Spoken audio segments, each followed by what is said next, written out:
जय हिंद साथियों, टेच वीडियो में आप लोगों का स्वागत है। एक नई वैकेंसी जारी की है जिसका नाम है ईसीएल मीनिंग सरदार वैकेंसी। इसके बारे में हम फुल डिटेल में बात करने वाले हैं। जैसा कि टॉपिक है vacancy detail, education details, age limit, important date, application fees, selection process, exam pattern, syllabus और सैलरी क्या है। तो दोस्तों, वीडियो में अंत तक बने रहें। अगर आप मेरे चैनल को सब्सक्राइब नहीं किए तो प्लीज़ सब्सक्राइब कर दें, लाइक कर। माइनिंग सरदार वैकेंसी 2022 का नोटिफिकेशन आपका जारी कर दिया गया है। ईस्टर्न कोलफील्ड लिमिटेड यानी ईसीएल पश्चिम बंगाल और झारखंड राज्यों में कोयला खनन में लगी कोल इंडिया की सहायक कंपनी ने माइनिंग सरदार के पदों के लिए एक भर्ती अधिसूचना जारी की है। इस अधिसूचना के अनुसार ईसीएल में माइनिंग सरदार के 313 पदों पर ऑनलाइन आवेदन आमंत्रित किए हैं। इच्छुक और योग्य उम्मीदवार 20 फरवरी 2022 से 10 मार्च 2022 तक अधिकारी वेबसाइट के माध्यम से ईसीएल माइनिंग सरदार भर्ती 2022 के लिए आवेदन कर सकते हैं। यहाँ हम ईसीएल माइनिंग सरदार ऑनलाइन फॉर्म 2022 की अन्य विवरण जैसे कि इसके लिए आयु सीमा क्या होगी, एप्लीकेशन प्रोसेस क्या होगा, एलिजिबिलिटी क्राइटेरिया क्या होगा, सिलेक्शन प्रोसेस क्या होगा, रिपोर्टेड डेट क्या क्या है, इसका एग्जाम पैटर्न क्या रहेगा, इसका सिलेबस क्या रहेगा आदि के बारे में विस्तृत रूप से चर्चा करेंगे। तो चलिए सबसे पहले अपन बात करते हैं वैकेंसी डिटेल के बारे में।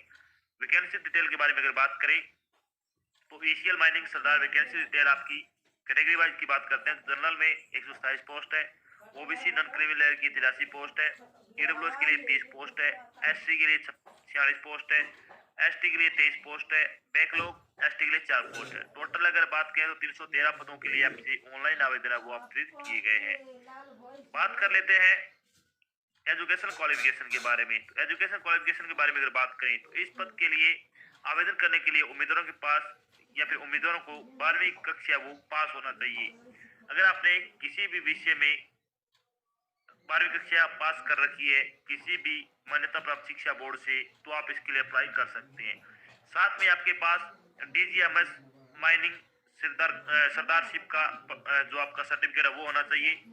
इसके अलावा माइनिंग इंजीनियरिंग में डिप्लोमा या फिर डिग्री हो, या फिर आपके पास गैस टेस्टिंग का वैलिड सर्टिफिकेट और वैलिड प्राथमिक चिकित्सा प्रमाण पत्र होना चाहिए। ये दो चीजें अगर आपके पास है तो आप इसके लिए अप्लाई कर सकते हो। बात करते हैं एज लिमिट के बारे में। एज लिमिट के बारे में अगर बात करें तो मिनिमम एज आपके 18 वर्ष रखी गई है, मैक्सिमम एज आपकी 30 वर्ष रखी गई है। इसके अलावा जो आपको सरकारी नौकरी के अनुसार आयु में छूट दी जाती है वो छूट आपको यहाँ पे भी दी जाएगी। बात कर लेते हैं कि इम्पोर्टेड डेट के बारे में। इम्पोर्टेड डेट के बारे में अगर बात करें तो ईसीएल माइनिंग सरदार ऑनलाइन जो आपकी भर्ती है उसका नोटिफिकेशन रिलीज डेट के बारे में अगर बात करें तो 19 फरवरी 2022 को आपका नोटिफिकेशन जारी किया गया। अगर बात करें ईसीएल माइनिंग सरदार ऑनलाइन एप्लीकेशन फॉर्म भरने की स्टार्टिंग डेट के बारे में तो 20 फरवरी 2022 से आपके फॉर्म भरने शुरू हो चुके हैं। अगर बात करें लास्ट डेट के बारे में, फीस जमा करवाने इसके अलावा आपकी जो फीस जमा करवाने की लास्ट डेट है और फॉर्म भरने की लास्ट डेट है वो आपकी 10 मार्च रखी गई है। अगर बात करें ईसीएल माइनिंग सरदार का जो ऑनलाइन सीबीटी एग्जाम डेट के बारे में तो वो अभी जारी नहीं की गई है। जब भी आपकी जारी कर दी जाएगी तो आपको इसी वीडियो डिस्क्रिप्शन में लिंक मिल जाएगा, आप उस पर क्लिक करके अपनी एग्जाम डेट के बारे में या फिर एडमिट कार्ड के बारे में यहाँ से देख सकते हो। अब बात करते हैं एप्लीकेशन फीस के बारे में। एप्लीकेशन फीस के बारे में अगर बात करें तो जनरल ओबीसी और ईडब्ल्यूएस के लिए 1000 रुपए आपकी फीस रखी गई है। एससी एसटी और एक्स सर्विसमैन और ऑल कैटेगरी वुमेन के लिए आपकी कोई फीस नहीं लगेगी।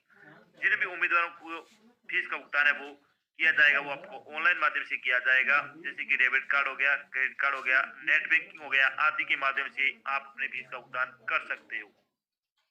बात करते हैं ईसीएल माइनिंग सरदार सिलेक्शन प्रोसेस के बारे में। तो ईसीएल माइनिंग सरदार का सिलेक्शन प्रोसेस क्या रहेगा, तो सबसे पहले आपका इसमें ऑनलाइन एग्जाम होगा जो कंप्यूटर बेस्ड रहेगा। इसके अलावा आपको इनिशियल मेडिकल एग्जामिनेशन होगा जिसको आईएमई बोलते हैं। इन दो चरणों से गुजरने के बाद आपको फाइनल सिलेक्शन है वो दिया जाएगा। बात कर लेते हैं कि ईसीएल माइनिंग सरदार का जो ऑनलाइन पेपर होगा उसका एग्जाम पैटर्न क्या रहने वाला है। तो ईसीएल माइनिंग सरदार एग्जाम पैटर्न 2022 के बारे में अगर बात करें तो लिखित परीक्षा में कुल 6 सब्जेक्ट होंगे जिसमें general awareness, quantitative aptitude, reasoning, English language, general knowledge और जो आपको प्रोफेशनल नॉलेज है जिससे कि आपने डिप्लोमा कर रखा है उससे संबंधित आपकी क्या है कि उसमें इसमें पूछी जाएगी। लिखित परीक्षा में वस्तुनिष्ठ प्रकार के बहुविकल्पीय प्रश्न रहेंगे, यानी पेपर आपका ऑब्जेक्टिव टाइप है वो रहने वाला है। पेपर आपका ऑनलाइन रहेगा यानी कंप्यूटर बेस्ड होगा जिसको सीबीटी बोलते हैं। प्रश्न पत्र में कुल 50 प्रश्न पूछे जाएंगे। प्रत्येक प्रश्न आपका 1 नंबर का रहेगा।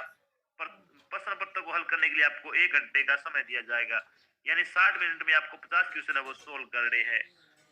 बात कर लेते हैं कि जो आपका पेपर होगा उसका सिलेबस क्या रहेगा, यानी ईसीएल माइनिंग सरदार सिलेबस के बारे में अगर बात करें तो जनरल अवेयरनेस का सिलेबस क्या होगा इसमें आएगा economy, Indian constitution, culture, Indian its neighbouring countries, general politics, sports, important financial and economic news, scientific research, geography, history, current affair जो कि नेशनल और इंटरनेशनल दोनों, नॉलेज ऑफ करंट इवेंट जो कि अभी जितने भी खेल प्रतिस्पर्धाएं हुई है या फिर कोई सम्मेलन हुए उनके बारे में। इसके अलावा science, innovation and discoveries, country and capital और बजट एंड 5 ईयर प्लान से संबंधित आपके क्वेश्चन पूछे जाएंगे।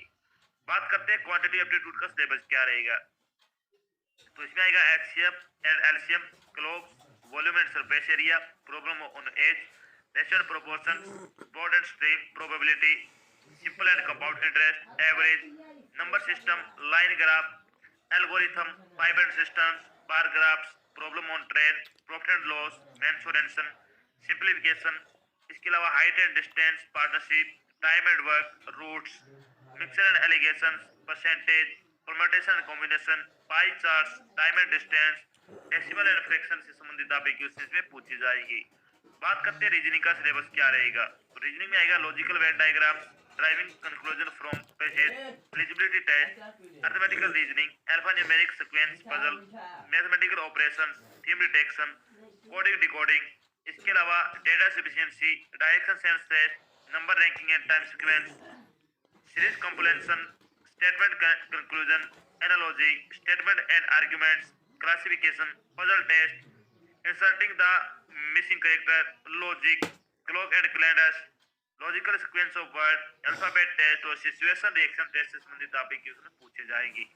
बात करते हैं इंग्लिश लैंग्वेज का सिलेबस क्या रहेगा, तो इसमें अगर बात करें फिल इन द ब्लैंक से संबंधित क्वेश्चन आएंगे, sentence rearrangement, synonyms, idiom and phrases, sentence improvement, error correction, active and passive voice, sentence completion, joining sentence, passage completion, preposition, substitution, antonyms and synonyms, spotting error, para completion और error correction जो कि phrase in board से संबंधित आप question है इसमें पूछे जाएंगे। बात करते हैं जब आपका रिटन जो आपका सीबीटी होगा वो पास कर लोगे तो आपको मेडिकल के लिए बुलाया जाएगा। जब आपका मेडिकल टेस्ट हो जाएगा उसके बाद जब आपको फाइनल सिलेक्शन हो जाएगा तो आपकी सैलरी क्या रहेगी।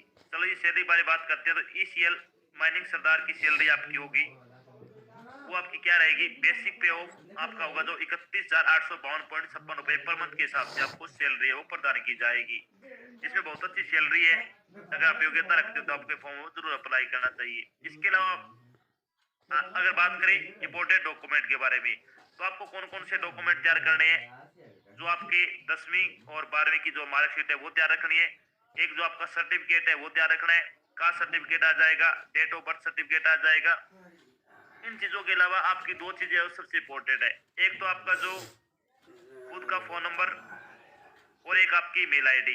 तो फोन नंबर और ईमेल आईडी आपको अपनी वो खुद की लगानी है। कई बार हम जब फॉर्म भरने जाते हैं तो जहाँ से हम फॉर्म भरते हैं जो फॉर्म भरता है वो अपनी ईमेल आईडी वगैरह और नंबर वगैरह डाल देता है, जिसके कारण कि हम बहुत सारी चीजों से वंचित रह जाते हैं। अगर हमारा सिलेक्शन होगा